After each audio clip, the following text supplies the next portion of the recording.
don't see why we burning ourselves down. It's a disgrace. It don't make no sense. It's not going to do no better. It's going to make it worse. We're seeing a dark day here in Los Angeles.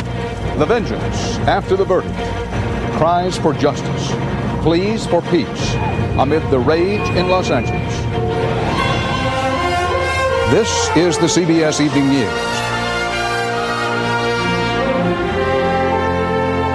Dan Rather reporting.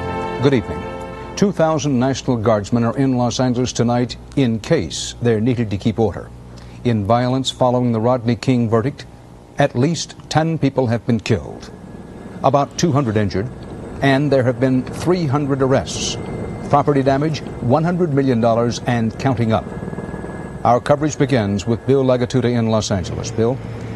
Dan, busloads of National Guardsmen are arriving at staging areas in Los Angeles. It's expected they will be in some of the neighborhoods later tonight, and they're getting here just in time. Behind me, that thick gray-black cloud is smoke from new fires which are popping up constantly in the southern section of the city.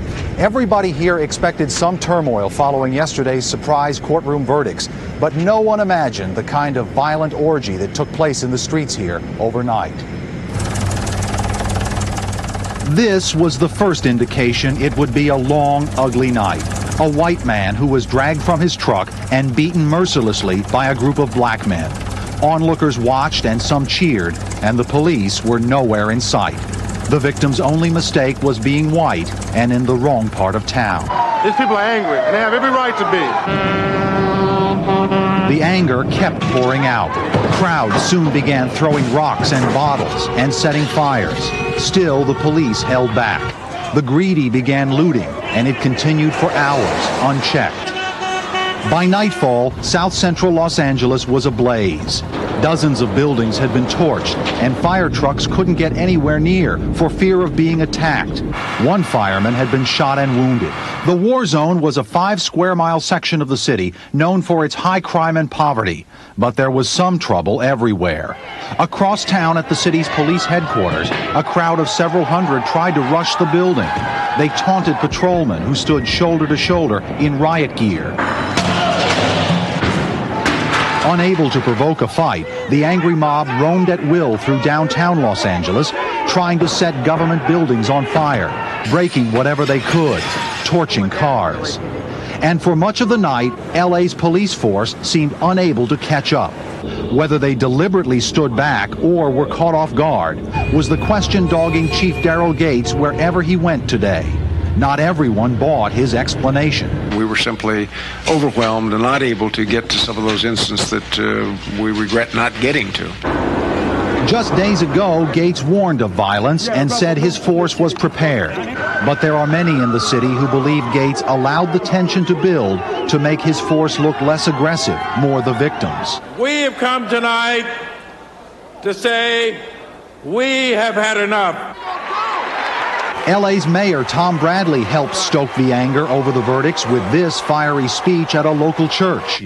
By the time he went on TV to appeal for the violence to stop, it was already too late. And the agony continued long after the sun came up. Fires still burn. Fire is fire. You can control that. You can't control people. People still looted. It didn't matter who watched. They just kept doing it. Where was the National Guard, many here asked. They were looting my store. When I got there, they tells me the insurance is going to pay. It's nothing personal. We don't beat it, and I'm sorry. Not since the Watts riots of 1965 has this city seemed so out of control. A full 24 hours after the stunning verdicts, Los Angeles is still on edge.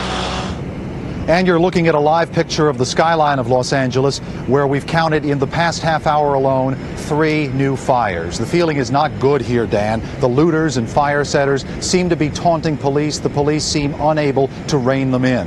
There will be a curfew citywide imposed in Los Angeles tonight, and there's a great deal of hope that at least some National Guardsmen will be on scene soon. Dan? Bill, hold on. I have a question, but first, worth noting that we can only show you what's at the end of the camera. And while it may look like that all of Los Angeles is having difficulty, that is not the case. There is plenty of difficulty there. Bill, why hasn't the National Guard been called out, and what are the prospects for tonight? That's a mystery, Dan. All we know is that 2,000 of them have been activated. We have had reports that several hundred are in the area, and we expect to see and hear from them soon. You're quite right. Not all of Los Angeles is on fire, but at the peak of this turmoil overnight, 3 fires were being reported every minute. It's estimated that at least 1,500 fires were started here in the past 24 hours. Bill Legatuda, thanks. The anger in Los Angeles did not start with the verdict. It began with the videotape seen around the world of white police beating a black man, Rodney King. Many people are asking, how did a jury shown that tape? How did it possibly wind up almost totally acquitting the officers and their superiors? Ron Allen reports on how the defense won its case. One of the things that I thought was very important in this case in the beginning was to try to put the jurors in the shoes of the police officers at the scene. Persuade the jury to see the incident through the police officer's eyes and not the eye of the camera that captured the shocking images of the beating. That's why the cops made Rodney King's behavior, not theirs, the central issue in the trial. I was scared that this guy was under PCP. From my perception, the blows that had initially struck his arms and legs and torso were not having any effect at all. And that's exactly how a juror who requested anonymity saw it. I am thoroughly convinced, as were the others, I believe, that Mr. King was in full control of the whole situation at all times. He was not writhing in pain. He was moving to get away from the officers. And he gave every indication that he was under PCP. Ultimately, the case came down in the jurors' minds to the contest between the officer's version of what occurred and Rodney King's version of what occurred. Obviously, the jurors believed the officers. But others believe the police won the case before it started, when the judge moved the trial from racially diverse Los Angeles to conservative white Ventura County. Some civil rights attorneys believe residents of such conservative communities always give the cops the benefit of the doubt. And what this jury verdict says to us, that there really are, in 1992, 2 Americas, one black and one white, both separate and unequal. But the juror who spoke to us insisted race had nothing to do with it, and she said she was appalled by anyone who said acquittals are a miscarriage of justice. I have no regrets with the decisions that we came down with. And I don't know how anybody could come down with anything else. But many predict the anger and outrage in Los Angeles will force the U.S. Justice Department to file civil rights charges against the 4 officers. Prosecutors may still retry Officer Powell on 1 excessive force charge. And Rodney King has a civil suit pending against the police that could cost Los Angeles millions. So the verdict, which might have ended the Rodney King incident, actually may have given the case a whole new life. Ron Allen, CBS News, Los Angeles. Whatever motivated the jury in Ventura County, the verdict produced a gush of resentment and rage in Los Angeles that was long in the making. Sonny Kennard has more about that.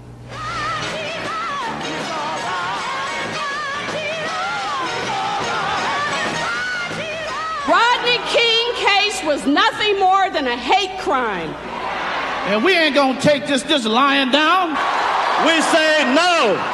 It wasn't just the verdict that triggered this explosion of rage at the AME Church in South Central Los Angeles last night. It was years of feeling cheated, betrayed, and hurt. And we ain't gonna tear up our community to prove no point. But some did tear up the community just a block away from the church. And when Deborah Moore got home, it wasn't there. It don't make any sense. You know, you work so hard for things, then it gets ruined. Add to the anger at the system of fierce frustration with each other. And it's all black people did it. That's why they treat black people like this, because look how they act. AME's pastor Cecil Murray prayed in the streets last night to promote peace. And the sad part is we were not the aggressor in this case. We were the victims. But in South Central today, there was no sign of let-up in the looting or the pain. It hurts me. Look at all these young people. Look at all these young people. What about this man right here? What type of future is going to have for him? But 50 miles and a world away in suburban Simi Valley, where the police trial was held, the surface is clean and calm. There is sympathy for the jury. I think they did what they thought was best. I think all the people that are rioting right now are a bunch of fools. There is sympathy for the rioters. we have to recognize that there is a lot of frustration in that community. But under the surface, there is fear, too. I have 3 children, and yes, I'm keeping an eye on everybody. I'm keeping an eye on anybody who comes up around the street, anything. But back in South Central, the suffering cuts across racial lines. Korean grocer Kian Ham cannot believe his store is gone. I don't think it's nothing. Even when the fires are out and the rebuilding starts, the rage that sparked the explosion won't go away soon. Cindy Kennard, CBS News, Los Angeles. There was scattered violence elsewhere around the country today. In Atlanta, a protest march to the state capitol took a nasty turn. Some in the crowd hurled rocks at buildings and cars. Police moved in quickly. In San Francisco, marchers blocked off a major interstate highway and caused a huge traffic jam. Several dozen people were arrested in San Francisco. In San Jose, California, protesters broke some shop windows downtown. And in Madison, Wisconsin, windshields were smashed on 34 police cars parked in a garage. All of that notwithstanding, most of the country was calm. So was most of Los Angeles. Still ahead on the CBS Evening News, more about the rage in Los Angeles, including what the federal government plans to do about it.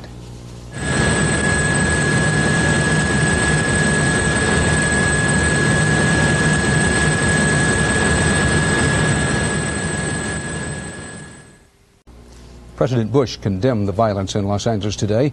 The president also promised to speed up a Justice Department investigation of police brutality. More about that from our White House correspondent Susan Spencer. After a confused morning of meetings and phone calls, the president surfaced not to comment on the verdict, but to deplore the violence. The murder and destruction in the streets of Los Angeles last night and today must be stopped. Lootings, beatings, and random violence against innocent victims must be condemned. And in a later speech, Mr. Bush repeated his call for law and order. And I will keep telling the country that we must stand up against lawlessness and crime wherever it takes place. But black leaders, at times critical of Mr. Bush for racial insensitivity, demanded immediate action. We want some leadership. We want the Justice Department to prosecute. We want them to move with all due haste. Perhaps that will help stem the tide of violence. In fact, the Justice Department said it would accelerate its own investigation and hinted the probe could even go beyond the 4 officers originally charged. What we are looking at is whether there was intentional infliction of excessive force, which may constitute a violation of the civil rights laws. The 1964 murder of 3 civil rights workers in Mississippi is perhaps the best-known case in which the federal government stepped in. The state had dropped charges. The government eventually got convictions. Since 1988, there have been 123 such prosecutions, with the feds racking up a 75% conviction rate. It's important for people to understand that the verdicts yesterday on state charges are not the end of the process. The civil rights probe may take months. Meanwhile, Mr. Bush has asked HHS Secretary Sullivan, the only black cabinet member, to convene a meeting of community leaders here tomorrow to explore what else can be done to cool things off. Susan Spencer, CBS News, the White House. Coming right up next, the rest of the day's news, and then later, background analysis, context, and perspective on what's happening in Los Angeles, including a look back at the roots of today's violence.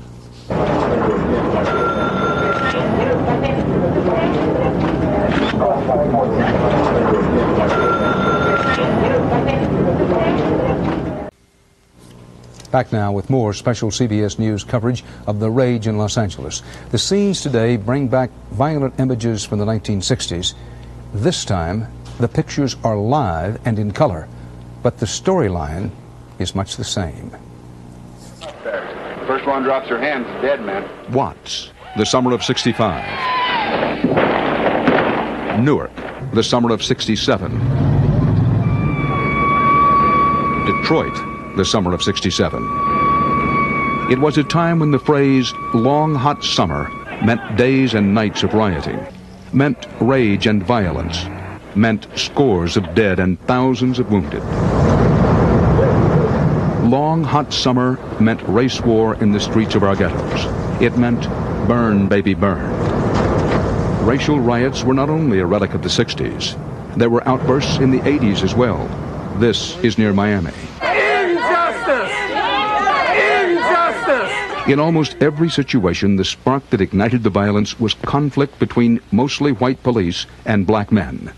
But that was the surface cause. The roots of the problem were poverty and exploitation and unemployment and lack of opportunity and racism. Get your hands up and go. What's changed? Racism, I think, is just socially endemic. It is not going anywhere. It has been here. It is a historical phenomenon that has been here ever since we've had in America. Consider this. Today there are more young African Americans caught up in the criminal justice system than there are in college. Homicide is the leading cause of death among black youth.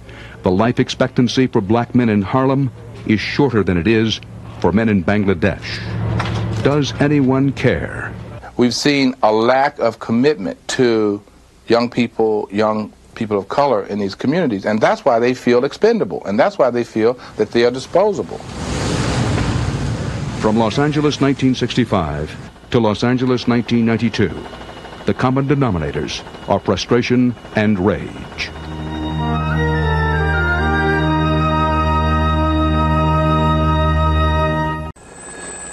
The fires of outrage may still have been burning in Los Angeles today, but there was a slow, angry burn going on around the country as well, expressed in smashed police cars in Madison, Wisconsin, expressed in street violence in Atlanta. But mostly the anger, the disbelief, the disappointment over the verdict were expressed in a riot of words. That's just outrageous. And I think that what's going on is like, you know what's going on, everyone knows what's going on. And I think that, what's happening in L.A., I think that's justified, completely justified. On black campuses like Howard University in Washington, where they put some faith in the system let them down. These are post-civil rights, post-riot generation. Middle-class kids, many of whom have been raised to respect authority and to believe in the system. It's been a symbol to them of the way in which American institutions dole out justice and resources in an inequitable fashion. If you can't convict off a case like that, how can you convict? Exactly. There's no such thing as police brutality. It doesn't exist. In a nearby beauty shop, people who have been trying to teach respect for authority to their children have been watching what's been happening in Los Angeles. And then you have to tell your children they're going to see this on television. How are they supposed to feel about officer-friendly now? The police have been wondering the same thing. It was the main topic at a seminar outside of Washington today. This is going to set back law enforcement at least 50 years. It's going to set back our justice system probably 100 years. I mean, the system didn't work. And when I come on duty tonight, I'm almost to the point now where I do not want to do any traffic stops for a couple of days to let this simmer down. Everywhere, not just at black schools or black businesses, there was one dominant reaction today. This is a school in New York City. Justice was not served. These people were not convicted, and there was proof that this happened. It was wrong what they did in Los Angeles, the racism. We gotta wake up. Nobody has to wake people up in Liberty City, Miami, where they know about police brutality and racial violence. You're sitting on a powder keg right now. Right this minute. You're sitting on a powder keg, and it's going to blow up in your face. The reaction, no matter where you go, has gone beyond shock, beyond even anger, beyond even disillusionment. Where there was once some hope, there is now doubt. Where there was once the prospect of justice, there is now despair and even fear. If you're at the wrong place at the wrong time, you will get hit by the police. So even if you're cordial as you're supposed to be, I mean, these are outraged. They're sick of it. They know that the system is a farce. And the racism that's here now is worse than the kind that my grandmother and my great-grandmother, were in. Passionate reactions on an emotional day. From Los Angeles to beauty shops to college campuses, they say they've learned a lesson, a hard, sad one. In Washington, I'm Mark Phillips for Eye on America. And that's part of our world tonight. Coming up on this CBS station, I'll be joining Ed Bradley on a special live edition of Street Stories with the very latest from Los Angeles. That's Street Stories Live, latest on Los Angeles, tonight at 9, 8 Central Time. Dan Rather, I'll see you again soon with Ed Bradley on Street Stories. National Guard troops will be reinforced as federal troops stand by in Los Angeles, and Rodney King speaks out for the first time. Can we all get along? Can we get along? And Korean merchants are victims, angry and frustrated. This is NBC Nightly News with Tom Brokaw, reporting tonight from NBC News headquarters in New York. Good evening. Rodney King tonight made a simple, eloquent appeal for an end to the violence and for all people to get along. He made his first appearance since the verdict, just as we were learning a federal grand jury now is issuing subpoenas for a federal investigation of his case. This is what King had to say about the trouble that followed the acquittal of the officers who beat him. People, I just want to say, you know, can we all get along? Can we get along? Can we stop making it horrible for the older people and the kids? We'll get our justice. They've won the battle, but they haven't won the war. We'll have our day in court, and that's all we want. And just I love, you know, I'm neutral. I love people of color. You know, I'm not like they picking me out to be. We've got to quit. We've got to quit. You know, after all, I mean, I can understand the first upset for the first 2 hours after the verdict, but to keep going on like this, and to see the security guard shot on the ground, it's just not right. It's just not right, because those people will never go home to their families again. And I mean, please, we can get along here. We all can get along. We just gotta, you know. I mean, we're all stuck here for a while. Let's try to work it out. Let's try to beat it. Rodney King tonight in Los Angeles. It has been a day of trouble in a number of cities, but the primary focus remains Los Angeles, where authorities have assembled a massive force to regain control of the streets. The president sent 4,000 federal troops to an area near the city, another 1,000 federal law officers to join the police, and 4,000 National Guardsmen already on duty. NBC's George Lewis is at his post again tonight with the latest. George? The latest totals, Tom, 37 people are dead, 1,300 injured, 1,500 buildings have been burnt, and damage is conservatively estimated at more than $200 million. The show of force began this morning as National Guardsmen took up positions in the streets of Los Angeles. The regular Army troops and Marines ordered up by President Bush moved to staging areas. Our main weapon is our physical presence to be a visual deterrent. We are going to ensure the safety of this city, and we are going to take back the streets from those thugs and hoodlums who have used this as a device, as an excuse to loot, to burn, to kill, and we will not tolerate it. The Los Angeles Police Department says things are somewhat quieter today, though hardly normal. Arson remains a big problem. Firefighters have responded to 2,500 blazes so far.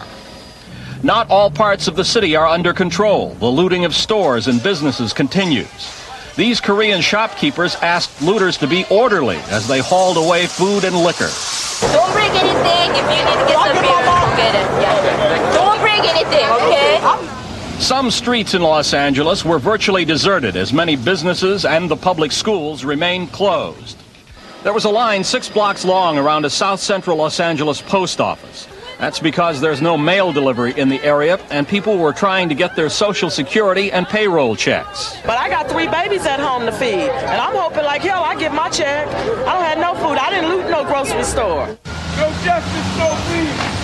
Many blacks are still incensed about the Rodney King case. Last night, one policeman taunted a black looting suspect about that incident. You celebrating out here Rodney King Day? The gulf between the police and Los Angeles blacks remains extremely wide. A sign that things may be getting back to normal. This burned-out building is in the middle of the Hollywood Boulevard tourist district. Though the street has been closed off most of the day, there are huge crowds out here gawking and taking pictures as usual. Tom? Thank you. George Lewis in Hollywood tonight. When Rodney King pleaded for the people of Los Angeles to get along, He was reacting to the scenes of anguish playing out on television in that divided city. More on that story now from NBC's Keith Morrison. Hey, what are you doing here? A young woman, a looter, tried to explain what has been going on in this dreadfully troubled city. It's a way for people to vent their frustration, and then they're like targeting Korean-owned businesses and white businesses. And yet, what we have seen seemed more a colorblind orgy of wrecking and taking. What has happened to people? So help me God, I never seen parents teaching children to steal. If I had done that, my mom would beat the stuffings out of me if she had called me stealing. But these parents teaching their kids to steal, I can't understand it. If they ever take their kids to church, do they ever teach them to believe in Jesus? I don't believe this stuff. I just can't. Who could believe this? Looters of every race and color, just like their victims. 22 years down the drain. I mean, can people realize what they're doing is wrong? This is not the way to overcome racism. And merchants in neighborhoods of every color picked through the scraps the looters had left behind. And what could they say? There was a little 9 or 10-year-old and her mother. They were walking out with baskets full of brushes and combs and stuff like that. And what did looters call this? They said, we're going shopping. A store overstocked for Mother's Day. Nothing left. Why? You know? I don't know. Why? Why Korean people? Why? And nearby, a boy answered. Because everybody hates them. That's why. They charge too much money. Everybody was doing it. White, Hispanics, black. And in this lawless place, order broken down, people guard their stores with guns. They can't disarm us because nobody else is going to protect your business. Nobody. In black ghettos, some businesses tried this. Often, it didn't work. It's not right! It's not right what y'all doing! I came from the ghetto, too! And a man who had overcome all the afflictions of a blighted inner city, who had built a store that was the work of his life, saw it all come down, and asked why. You mad at the white man? Why destroy my business? Why destroy my truck? Why steal my computer? I'm trying to make it. Could you understand that? Can't y'all see it? I'm trying to make it. And now, it's gone.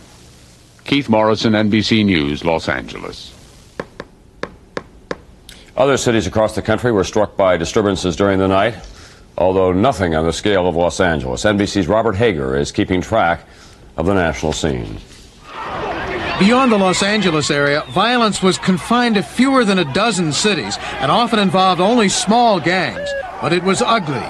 In Seattle, windows were smashed. A car tipped over. A pedestrian beaten. There were 40 arrests in Seattle. In San Francisco, the problem was looting. There were close to 1,000 arrests. In Tampa, gunshots rang out. 5 vacant homes were set ablaze. 2 reporters were injured. And in Las Vegas, cars were turned over. And there were more fires. By dawn, authorities decided they'd had enough. Seattle Mayor Norm Rice. We will not tolerate violence, vandalism, or looting anywhere in the city of Seattle. In San Francisco, a curfew was announced for the second night in a row. Mayor Frank Jordan warned troublemakers. They will be arrested and prosecuted to the fullest extent of the law. In Las Vegas, the National Guard has now been called out. And in Atlanta, the police paraded onto city streets in huge numbers.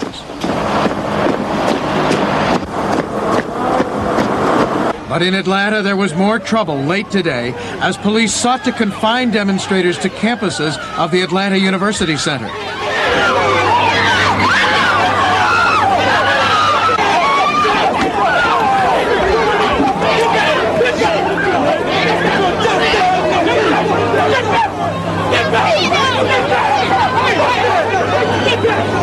Police used tear gas. They're tipping a car over. They're tipping a car. But in most cities, today's action was confined to peaceful demonstrations, such as this march permitted through Brooklyn, New York. Authorities hope the new tougher tactics will work. Robert Hager, NBC News, Washington. When Nightly News continues in a moment, the president talks with black leaders, blacks in the criminal justice system tonight, and heroism on the streets of Los Angeles.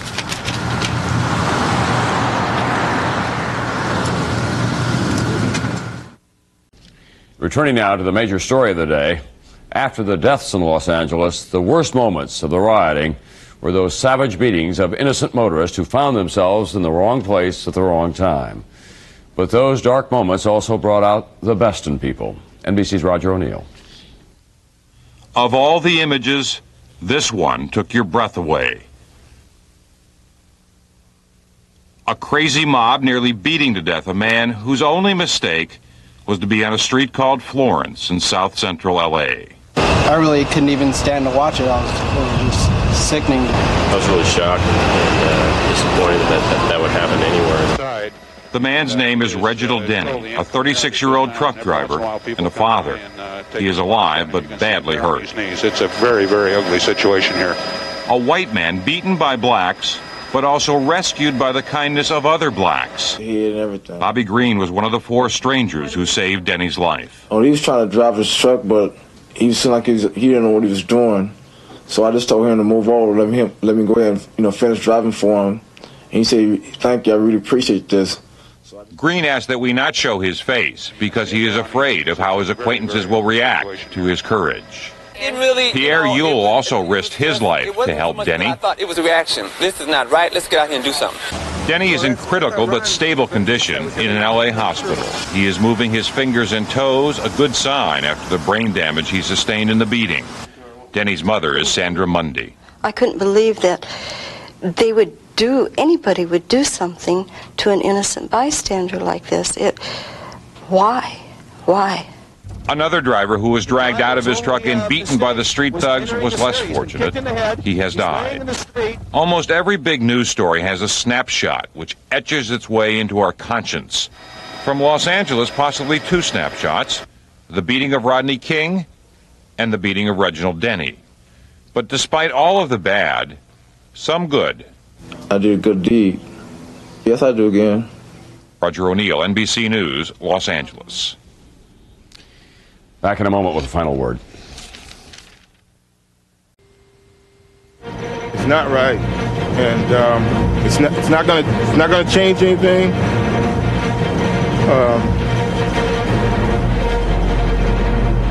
We'll get our justice. Rodney King appeals for peace after another hellish night in the City of Angels. Troops and police finally move in, trying to take back the streets. Fear and violence spread around the country. This is the CBS Evening News.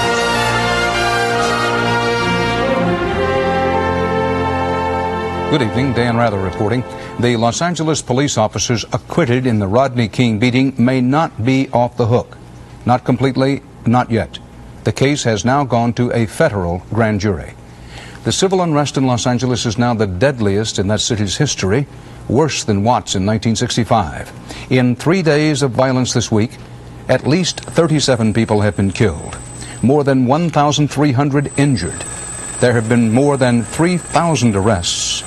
Property damage over $200 million. Our coverage begins with Bill Lagatuda live in Los Angeles. Bill?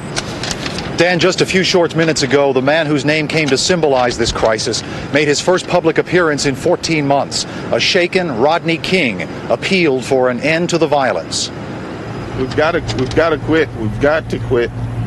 You know, after all, I mean, I can understand the first upset for the first 2 hours after the verdict, but to keep going on like this, and to see the security guard shot on the ground, it's just not right. It's just not right, because those people will never go home to their families again. And I mean, please, we can get along here. Rodney King in Los Angeles, the latest development in a city that has calmed down somewhat, but is still filled with rage. By the time the National Guard troops arrived, an exhausted city seemed to be ready for anyone in uniform who could do something. The damage that we saw, buildings totally gutted out. I personally haven't ever seen anything like it. It was again a night filled with fires, this time in different parts of the city. Firemen had to pick and choose which ones to attack. There were just too many. We're running out of men and equipment. These guys are local guys. They live here, and they're helping us with the fire. The crisis brought out the best in some, the worst in others. Watch as these people silently, methodically loot a grocery store as if nothing is wrong, oblivious to the camera, unafraid of the police. Where were the police, asked many people. This man guarded a store with a shotgun. You know, someone ought to ask that cop right there who's parked to check that Cadillac. But he won't. He's going to drive by here and smile at us. Watch. Good evening, gentlemen. Police did make many more arrests on this second night of trouble. These vandals were arrested on the Hollywood Walk of Fame. They had wrecked with no particular aim. By the end of the night, the authorities had regained some semblance of control. But at what price? We will use every resource necessary in order to bring this situation under control. Though he was cool and seemingly on top of things now, many again today accused Mayor Bradley of making things worse early on by appearing at the city's biggest black church after the King verdicts, demanding justice. And Tom Bradley got up there and he let emotion get in the way of good judgment. And he threw that bucket of gasoline on the fire. Scraw says many people he arrested on the streets last night told him, "We heard the mayor say this is okay to do." I think you all should be concerned about that. Think about that. You know, the federal troops coming into the city. Chief Darrell Gates was also accused of insensitivity. He had warned something like this might happen, yet his department waited until the riots were underway to fully mobilize. As the violence grew, Gates took time out to go to a political fundraiser. I think that Chief Gates was the wrong man at the wrong place at the wrong time. In fact, many think L.A.'s entire political establishment misjudged the rage that has been building in the neighborhoods for years. Leaders who never imagined the trouble would spread into traditionally safe areas. Today, in many of those places, thousands waited hours in lines for Social Security checks, for welfare checks, for money to make it through the days ahead, which most here think will be rough. President Bush has authorized federal troops, soldiers, to come into Los Angeles if necessary. They're not on the streets now, but they have gathered at a military base in Southern California. In the meantime, California National Guard troops continue to arrive in this city from all over the state. And the all-night curfew they had here last night seemed to be successful. They'll do it again tonight. Dan? Bill, at least 37 people have been killed. Who were these people, and what do we know about how most of them died? Dan, most of them were young black men between the ages of 20 and 35. Most were killed in shootings among each other, among the police. They were killed in the rioting and break-ins and in traffic accidents. Bill Lagatuda, thanks.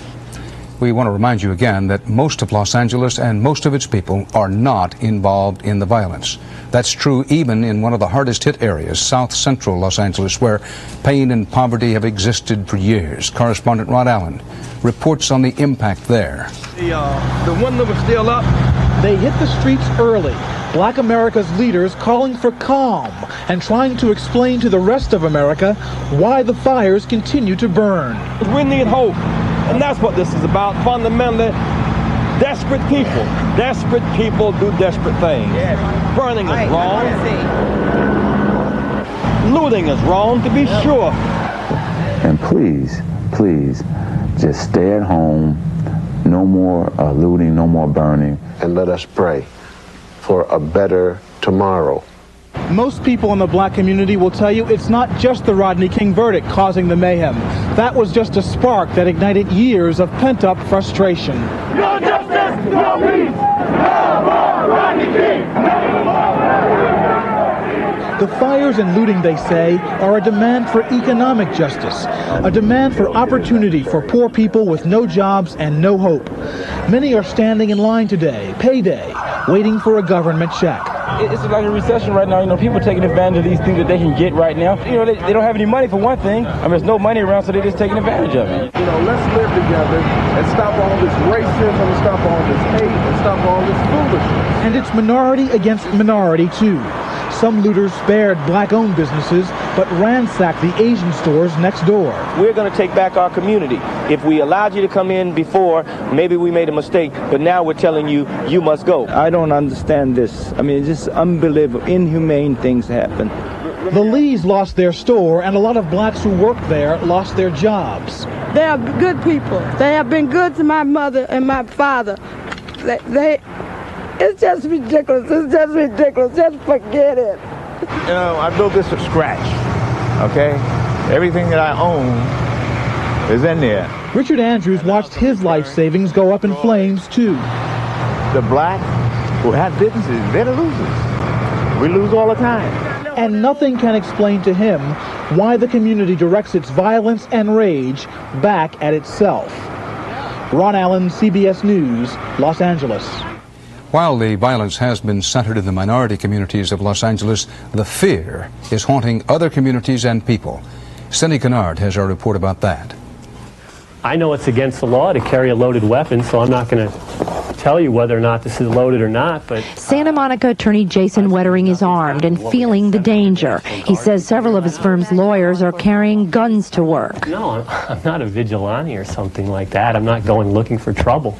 I'm just trying to protect myself. Fear and loathing among whites is intensifying here. Many have locked themselves in or abandoned their neighborhoods, even pristine Beverly Hills. Why not loot Beverly Hills? What scares the daylights out of whites is the image of bands of marauding black youths and this. Wednesday's savage beating of white trucker Reginald Denny. He's recovering but still on life support. His friends are praying. And we both sat there and said, hey, we love you. You know, and just know that there's people here that care about you. And that's when the tear came out of his right eye. He's the closest dad to anybody I've ever seen, and I think this little girl is probably pulling him out of this. But white fear isn't the only story here. There are positive feelings coming from whites, grateful that they've been rescued from the angry mobs. Journalist Jeff Kramer was shot while covering the violence. 3 times in the leg, I'm told, and once through the shoulder. He managed to drive a block away and found a black family who put him in their car. And then they covered me up from head to toe so nobody could see I was white, and began driving to the hospital. Kramer's case is not an isolated incident. Blacks helped this white motorcyclist escape from other blacks who were beating him. And the complexity goes on. Looting is equal opportunity employment. There are whites in the mob. There are whites being arrested. On the other side, whites and blacks fighting fires together. But still, white fear is fomenting white rage. We, the white people, would not have gone out to burn the black neighborhoods. So many whites have barricaded their neighborhoods, and the days of fear and rage know no color. Cindy Kennard, CBS News, Los Angeles.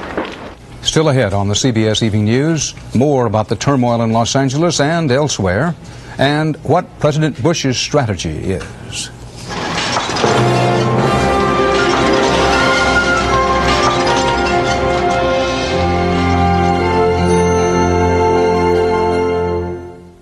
Continuing now our special coverage of the violence in Los Angeles. President Bush's strategy today included a well-publicized White House meeting with civil rights leaders. More about that now from our White House correspondent, Susan Spencer.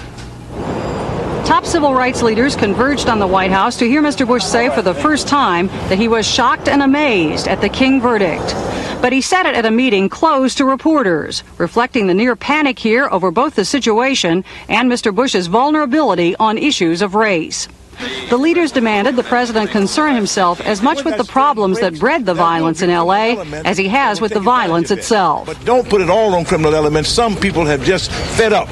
Across this nation, black people are crying out for justice. And we hope that he recognizes that the temperature is at the boiling point. Not only in Los Angeles, but it's right at the boiling point in a number of other communities.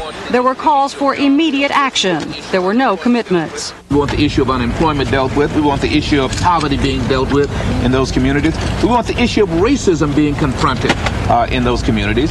The White House hopes that the decision to take the King case to a grand jury helps. Until now, Mr. Bush has made little headway convincing many black Americans that he cares about them. Bush supports the death penalty for first-degree murderers. The ugly 1988 campaign, with its racial overtones and Willie Horton ad, was hardly a good beginning. Though he signed a civil rights bill, it was only after a brutal battle over quotas and a veto of a similar bill the year before. A man I respect greatly, Daryl Gates. His special recognition last year of controversial L.A. Police Chief Daryl Gates also drew fire. And then there is the simple reality of life in black America, a growing disparity between blacks and whites in income, education, and health. African American children every day see that they are getting the short end of the stick. They know it. They know about the quality of life for many other Americans being better. The president tonight will try to be reassuring, to urge racial understanding along with respect for the law. His critics will be looking for actions to match those words once the trouble stops. Susan Spencer, CBS News, the White House. The president is scheduled to address the nation at 9 p.m. Eastern Time. Stay with us now for more CBS News. Next up, cities around the nation feeling the heat from the eruption in Los Angeles.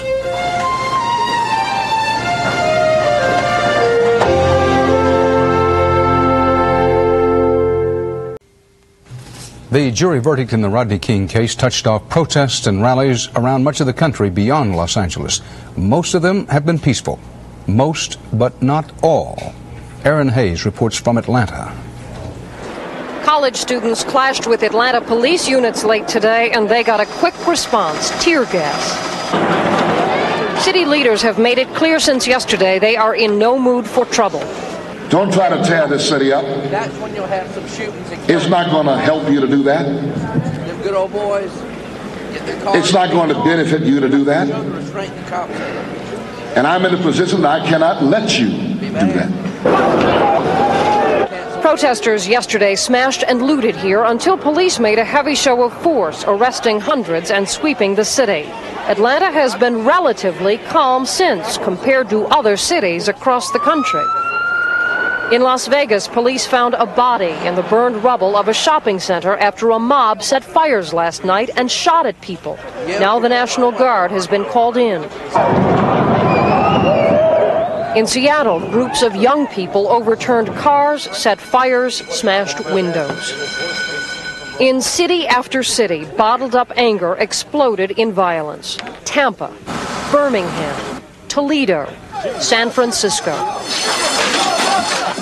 The fear is that venting the anger has not ended it. In Atlanta this morning, student protesters were clearly still simmering over the King verdict.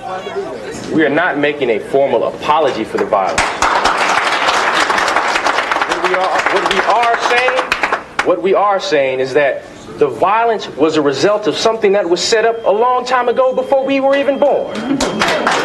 Ironically, in New York, no stranger to racial violence, protests were nonviolent. New York's leaders say they made a point of showing solidarity, facilitating peaceful protests. We must explain to people that we understand and agree with their frustration. And Dan, we understand tensions may be rising in New York now as well. We understand about 200 people rushed into Madison Square Garden just a bit ago, rushed in overturning vending machines. That's where the hockey playoffs are this evening. So even New York is not immune. The King verdict appears to have really opened an old wound across the country. Many here in Atlanta are wondering if it's going to take stronger medicine than just a simple show of force. Dan? Thanks, Aaron. A quick follow-up. The violence in New York, overturning chairs, that sort of thing, has been very little and very sporadic so far. Coming up next, the rest of the day's news, plus a special Eye on America. Tonight, a view of the Los Angeles violence from a boy caught in the middle of it. Everybody got that?